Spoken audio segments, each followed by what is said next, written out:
शुक्रवार की सुबह हफ्ते का आखिरी सेशन और कल ही हम लोग मेंशन कर रहे थे कि एक इंपॉर्टेंट दिन होगा क्योंकि बाजार बंद होने के बाद बहुत सारे इंपॉर्टेंट क्यूज आने थे। हमारा इन्फ्लेशन का आंकड़ा, यूएस का इन्फ्लेशन का नंबर, कोई इंफोसिस, एचसीएल टेक के नंबर्स, सब पे ही खुलते हम रिएक्ट करते हुए नजर आएंगे। तो एक इंटरेस्टिंग दिन होने वाला है और इस बीच ग्लोबल क्यूज कैसे हैं वो क्विकली आपको समझा देता हूं। यूएस के मार्केट्स प्लीज क्विकली स्क्रीन पर रखिए। एसजीएक्स निफ्टी स्क्रीन पर रखिए। एसजीएक्स निफ्टी कह रहा है हम फ्राइडे के दिन 1/3% से ज्यादा के उछाल के साथ 64-65 अंकों की बढ़त के साथ कामकाज की शुरुआत करेंगे। दरअसल जो इन्फ्लेशन के प्रिंट्स आए, चाहे यूएस का हो चाहे हमारा हो, बड़े, हमारा तो डबल धमाका था। इन्फ्लेशन कूल ऑफ हो रहा था, आईआईपी फट गया एक्सपेक्टेशन से कहीं ज्यादा, तो हमारे दोनों नंबर्स कल अच्छे थे। यूएस का इन्फ्लेशन प्रिंट बढ़िया था, उसके इंटरनल्स पे आगे बातचीत भी कर डालूंगा, लेकिन on the face of it सारे नंबर्स अच्छे। और उसका फायदा यूएस ने ऑलरेडी उस नंबर्स से पहले जो रोज चर्चा होती थी कि ऑलरेडी अच्छा उछाल, नैस्डैक भाई 4 दिनों से पहले उछल रहा था, डाउ एसएनपी में 2 दिनों से अच्छा मोमेंटम बन रहा था, तो इन एंटिसिपेशन के नंबर्स कूल ऑफ होंगे, इसलिए बहुत उत्साह नहीं नजर आएगा। पर यह ध्यान रखिए पिछले कुछ दिनों में बहुत अच्छा मोमेंटम यूएस के बाजारों ने दिखाया है। 2/3% लार्जली उछाल, इनफैक्ट तीनों बेंचमार्क्स में 1/3 से 2/3% का उछाल था। Neeraj ji good morning. Good morning. कैसा लगा? बहुत अच्छा लगा।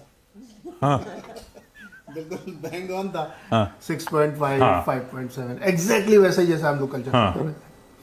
तो बाजार खुश हुआ इससे। अच्छा, शुरुआत में अगर आप देखें ना, 1 घंटा ह्यूज वॉलेटिलिटी थी, ऊपर फिर एकदम 100-150 पॉइंट नीचे, फिर ऊपर फिर गया, अंत में ठीक है, मतलब बहुत ज़्यादा तेजी के साथ नहीं बंद हुआ। तो दोनों नंबर कम हुए, कोर इन्फ्लेशन भी घट के आया और सीपीआई भी घट के आया। ये जो ग्लोबल क्यूज हैं, आपने इतना ज्यादा पढ़ा कि आपका गला बैठ गया है। ये तो माइक खराब है आपका। तो मैं माइक सही करी जब तक क्विकली मैं समझाता हूं, जब तक यूएस का इन्फ्लेशन नंबर आया क्या। यूएस का इन्फ्लेशन प्रिंट था दिसंबर इन्फ्लेशन रेट 6.5% पे, 6.7% स्ट्रीट एक्सपेक्टेशंस, 7.1% प्रीवियस मंथ नवंबर का प्रिंट था। तो नवंबर से 60 basis points inflation cool off होता हुआ नजर आया। पर एक सवाल सबके जहन में उठ रहा है, ये लार्जली क्योंकि गैसोलीन की कीमतें ड्रॉप हुई, तो क्वेश्चन मार्क ये कि कितना सस्टेनेबल रहेगा इस तरह का इन्फ्लेशन जो लगातार कूल ऑफ हो रहा है। पर बढ़िया हो रहा है। 6.5 का प्रिंट आया है, 4.5% पे ब्याज दरें पहुंचती हुई, तो डिफरेंशियल ब्याज दरें और इन्फ्लेशन का रिड्यूस होता चले जा रहा है, जो फेड को बट ऑब्वियस से कंफर्ट देगा। हम शायद उससे कंफर्ट ही आ रहा है स्ट्रीट का कि हम धीरे धीरे शायद टर्मिनल रेट की तरफ बढ़ रहे हैं। वो तो खैर हम लोग बार बार बातचीत करते रहते हैं, तो डेटा के इंटरनल कुछ भी वो राइट डायरेक्शन में वो इन्फ्लेशन का प्रिंट पहुंचता हुआ नजर आएगा। और नीरज ने जैसे कहा, दिसंबर का कोर इन्फ्लेशन भी 5.8% की एक्सपेक्टेशन के सामने 5.7%, तो कंफर्टिंग थे यूएस के इन्फ्लेशन नंबर। नीरज जी अच्छा, जितना बता दिया उससे आगे हाँ समय कम करते हुए इसमें सिर्फ एक कैच है। हाँ कोर इन्फ्लेशन पे आते हैं। कोर इन्फ्लेशन में 2 चीजें जुड़ी हुई हैं, सर्विस और गुड्स। हाँ गुड्स तो नीचे आया है, लेकिन सर्विस लगातार 2021 से बढ़ रहा है। कैसे सर्विसेज फटे चली जा रही है, या हमारे भी दिक्कत आ रही है। एग्जैक्टली तो ये जो मेरे सामने चार्ट खुला हुआ है, 2021 से लगातार सर्विसेज ऊपर गई हैं, वो नीचे नहीं आ रही।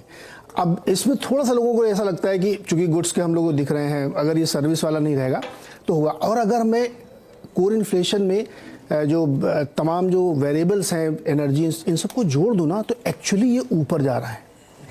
इसीलिए फेड की तरफ से कोई बहुत कंफर्ट आएगा 1 तारीख को मुझे नहीं लगता। हालांकि कल 2 लोगों ने फिर बयान दे ही दिया, फाइनली उनको भी, उनके मुंह में भी जो है कंट्रोल नहीं है। तो 2 गवर्नर ऐसे थे, बॉस्टन और फिलाडेल्फिया के, उन्होंने कहा अब तो 25 बेसिस पॉइंट होना चाहिए फरवरी वाला। हाँ, लेकिन मार्केट ने सीरियसली लिया नहीं उनको।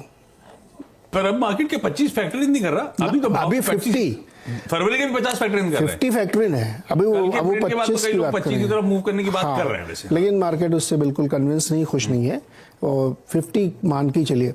लेकिन नेट मैं ये कहना चाहता हूँ कि इन्फ्लेशन नीचे आया है, अभी चैलेंजेस बने हुए हैं, तो कोई बहुत ज्यादा तेजी हो जाएगी ऐसा मुझे लगता है। कोई डिसअपॉइंटमेंट नहीं है, लेकिन हाँ, चूंकि 2 दिन चल चुका है ना, और एक्सपेक्टेशन यही थी, तो इसलिए मार्केट चल नहीं रहा ज्यादा।